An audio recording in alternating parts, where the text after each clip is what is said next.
Les fringalleux parlent aux fringalleux. Les archives du Père Dossard. N'oubliez pas de vous alimenter la fringalguette. Une exclusivité Radio Fringale. Connaissez-vous Roger Rivière ? Si vous êtes amoureux des années 50 et du cyclisme français, certainement. Ceux qui l'ont vu courir vous diraient que c'était l'un des plus grands talents que la petite reine ait connu. Rouleur hors pair, il aurait dû, selon les spécialistes, tenir tête au grand Anquetil, mais le destin lui a réservé un sort bien différent.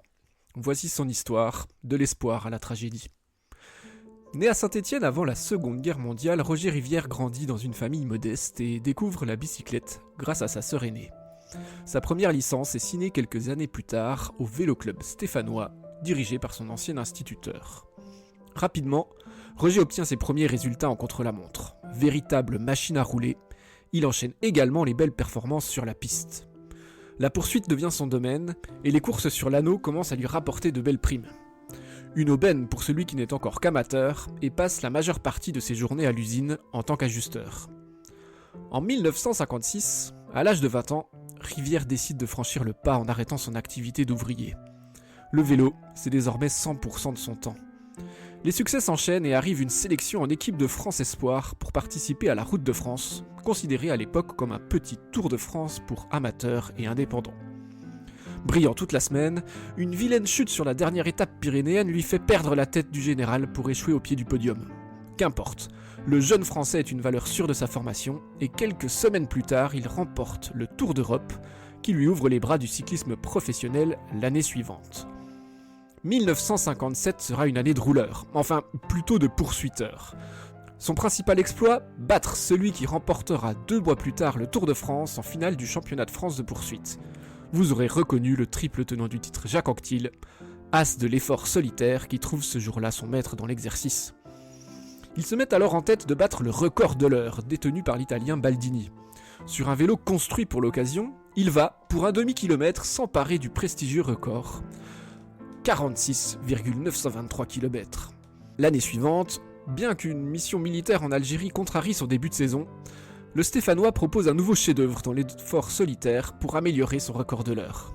Marque bonifiée de 400 mètres, malgré un changement de vélo intervenu en fin d'épreuve suite à une crevaison. Les personnes présentes ce jour-là disaient qu'il avait les 48 km dans les jambes.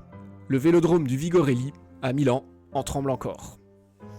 Cette performance va marquer un tournant dans la carrière de Roger Rivière, qui décide désormais de se concentrer sur la route à partir de 1959. Ses débuts sont d'autant flamboyants qu'ambitieux, et très vite sa volonté de ramener le maillot jaune à Paris sur le Tour de France se fait savoir.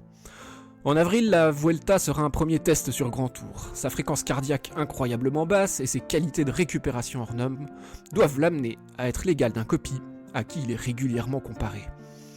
Malgré quelques irrégularités sur les 3 semaines et une double crevaison fatale pour ses chances au général, Rivière montre que les longues courses par étapes sont aussi faites pour lui. En dernière semaine, il remporte le contre-la-montre, bien sûr, puis une étape en ligne. 6e au final, certains lui reprochent tout de même son manque de sens collectif. En jouant trop sa carte personnelle, il aurait sacrifié les chances de Pierre Evert, alors leader au général. De quoi inquiéter les suiveurs, alors qu'il devra faire équipe avec Anquetil, Bobet et Géminiani dans l'équipe de France au mois de juillet. Un accord est signé entre les 4 garçons en juin, mais tous le jugent intenable, connaissant leur caractère de champion. Car Rivière, c'était aussi une gueule. Grande gueule, diront ses détracteurs. Bien du genre à annoncer ses victoires à l'avance et clamer haut et fort ses ambitions. Il aurait dû s'immiscer dans le duel Anquetil-Poulidor qui marqua les années 60, et plus particulièrement la Grande Boucle. En attendant, Roger découvre le Tour de France en cet été 1959. Il ne faudra pas moins de 6 étapes et le premier effort chronométré pour que son talent explose aux yeux de tous. Anquetil est relégué à 1 minute et les autres candidats au maillot jaune encore plus loin. Mais leur rivalité va prendre le dessus et les 2 Français vont plutôt choisir de se regarder le reste de la course en prenant l'option de faire perdre le coureur régional Henri Anglade plutôt que de s'opposer à Federico Bahamontes. L'Aigle de Tolède remporte sa seule grande boucle cette année-là. Anquetil et Rivière récoltent quant à eux les sifflets du Parc des Princes et une bonne dose de désamour du public tricolore. Roger s'en tire tout de même avec 2 étapes et une 4e place finale. À 23 ans, le résultat est excellent et il en est alors certain. Le Tour sera sien prochainement. Alors en 1960, ce sera son objectif principal. Rien d'autre ne comptera dans sa saison. Cela tombe bien car son début d'année est en demi-teinte. Mauvaise forme, malchance avec quelques chutes, trop de contrats acceptés pour courir sur la piste au printemps. Les raisons de douter d'une belle performance en juillet sont nombreuses. Il est quand même inséré dans la courte liste de favoris de cette édition, aux côtés d'Anglade, qui court désormais sous le maillot de l'équipe de France, et l'Italien Gastone Nencini. Coup de pouce du destin, Anquetil renonce à l'épreuve trop fatigué par son Giro victorieux un mois plus tôt.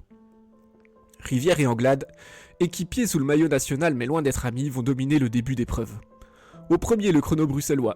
Au second, la première envolée en Normandie. Ce dernier prend le maillot jaune et remercie son compatriote pour la neutralité qu'il a observée derrière son attaque. De quoi entrevoir de beaux espoirs d'entente sur le maillot bleu. Jusqu'à l'affaire de Lorient. Une étape bretonne, courue sous un soleil de plomb, est une occasion de prendre la poudre d'escampette. C'est un véritable carré d'as qui s'envole quelques dizaines de kilomètres après le départ de Saint-Malo.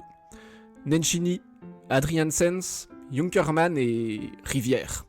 Mais aujourd'hui, plus question de neutralité pour Roger. Son équipier maillot jaune est coincé à l'arrière, mais lui pousse fort à l'avant. 3, 5, 10 minutes, l'écart grimpe fortement malgré les ordres contraires de Marcel Bidot, directeur sportif français. Rivière n'en fait qu'à sa tête. Il sait qu'il peut éliminer un adversaire à la victoire finale, et français ou pas, ce n'est pas son affaire. Au bout, l'étape de Lorient lui revient, mais s'il remonte au classement général, sa cote de popularité suit le chemin inverse. Anglade crie au scandale. « On a assassiné le maillot jaune !» lâche-t-il furieux après l'arrivée. Il enchaîne en annonçant « Je ne gagnerai pas le tour, mais Rivière non plus. Il va faire des erreurs à vouloir suivre Nencini. » La suite de cette grande boucle 1960 donne effectivement lieu à un duel Rivière-Nencini. Si l'Italien prend un léger avantage en montagne, Roger reste en embuscade et contre sur l'ultime contre-la-montre à Besançon pour rattraper son retard au général. Dans les Alpes, il faudra arriver à contenir l'Italien qui, avec moins de 2 minutes de marge, ne pourra pas résister aux qualités de rouleur du Français. Lors de la journée de repos, il annonce qu'il est sûr de gagner le tour, du Rivière tout craché. La veille du jour où sa vie va basculer. Entre Millau et Avignon, l'étape se dessine telle une carte postale dans les gorges des Cévennes. Les cols sont tortueux et étroits, mais il ne propose pas de difficultés à hauteur des grands cols alpestres qui seront franchis un peu plus tard. Le Père Juré en fait partie. Une dizaine de kilomètres, une pente douce, une altitude raisonnable. Pas de quoi marquer à jamais l'histoire du Tour. Et pourtant, si la montée est calme, la descente est violente. Tragique même. Louis Rostolan, équipier de Rivière, mène bon train dans les parties techniques. Le maillot jaune Nencini est dans sa roue, et le leader de l'équipe de France leur emboîte le pas à quelques longueurs. Arrive un virage un peu plus serré que les autres. Rostolan est un peu large, Nencini dérape mais se reprend, contrairement à Rivière, qui ne maîtrise plus son vélo. Il heurte le parapet qui borde la sortie de virage et bascule par-dessus sa machine. Devant, ils n'ont rien vu mais tout entendu. Le bruit des graviers et le choc contre les pierres ne sont rien à côté de la vision des coureurs de tête quand ils se retournent. Pas de rivière à l'horizon. Roger est une vingtaine de mètres plus bas au fond du ravin, immobile. L'alerte est donnée et d'abord on le croit mort. Ils sont nombreux à descendre à ses côtés pour constater que non, mais il est incapable de bouger. L'équipe médicale le prend rapidement en charge, l'évacuation du blessé est rapide mais l'inquiétude est grande. Des fractures aux vertèbres font craindre une paralysie, finalement évitée. Mais plus jamais il ne pourra redevenir coureur cycliste. Des séquelles qui le marqueront à vie, notamment la marche qui ne sera plus jamais fluide. Sans parler des conséquences psychologiques, car Roger s'est vu mourir.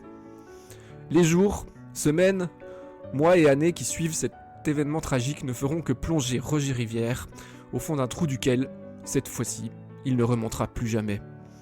Connu dans les pelotons pour avoir la main lourde sur le palfium, stupéfiant 5 fois plus puissant que la morphine, il en abuse une fois immobilisé.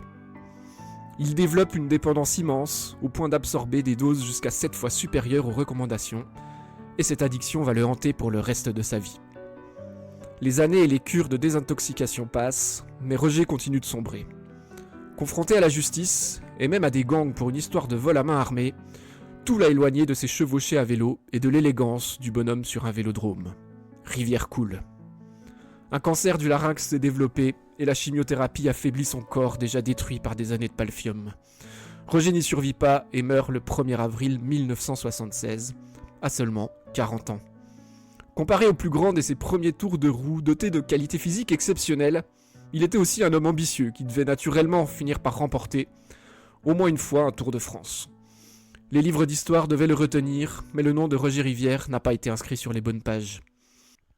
Un éternel espoir, dont l'accident du 10 juillet 1960 aura précipité sa chute.